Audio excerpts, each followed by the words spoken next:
हरतालिका तीज 2020 का शुभ मुहूर्त।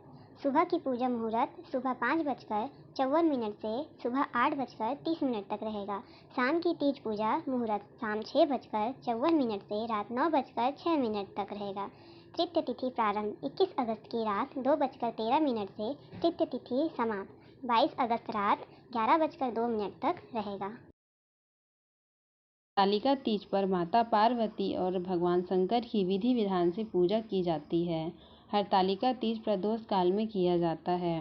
सूर्यास्त के बाद के 3 मुहूर्त को प्रदोष काल कहा जाता है।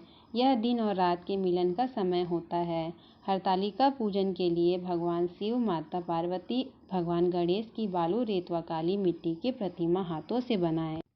पूजा स्थल को फूलों से सजाकर एक चौकी रखें और उस चौकी पर केले के पत्ते रखकर भगवान शंकर, माता पार्वती और भगवान गणेश की प्रतिमा स्थापित करें। इसके बाद देवताओं का अंगाहन करते हुए भगवान शिव, माता पार्वती और भगवान गणेश का पूजन करें। सुहाग की पिटारी में सुहाग की सारी वस्तुएं रखकर माता पार्वती को चढ़ाना इस व्रत की मुख्य परंपरा है। इसमें शिव जी की धोती और अंगोछा चढ़ाया जाता है।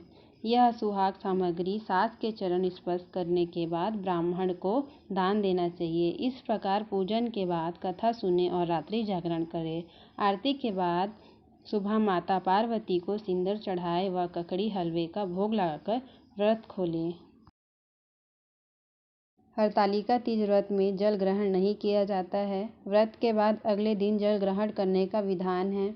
हरतालिका तीज व्रत करने पर इसे छोड़ा नहीं जाता है। प्रत्येक वर्ष इसे विधि विधान से करना चाहिए। हरतालिका तीज व्रत के दिन रात्रि जागरण किया जाता है। रात में भजन कीर्तन करनी चाहिए। हरतालिका तीज व्रत कुंवारी कन्या, सौभाग्यवती स्त्रियां करती है।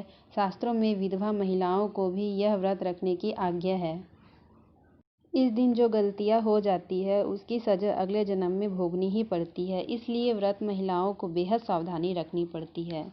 इस दिन व्रत रखने वाली महिलाएं और युवतियों को पूरी रात जागना होता है, पूजा करनी होती है। यदि कोई महिला व्रत के दौरान सो जाती है तो वह अगले जन्म में अजगर के रूप में जन्म लेती है।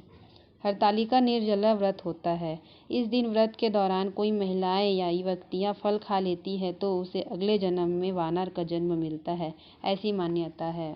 हालांकि इस दिन कुछ खाने पीने का प्रतिबंध माना गया है, फिर भी कोई महिलाएं यदि व्रत के चलते शक्कर का सेवन कर लेती है तो वह अगले जन्म में मक्खी बन जाती है। इस व्रत के दौरान 24 घंटे जल की एक भी बूंद नहीं पी जाती है।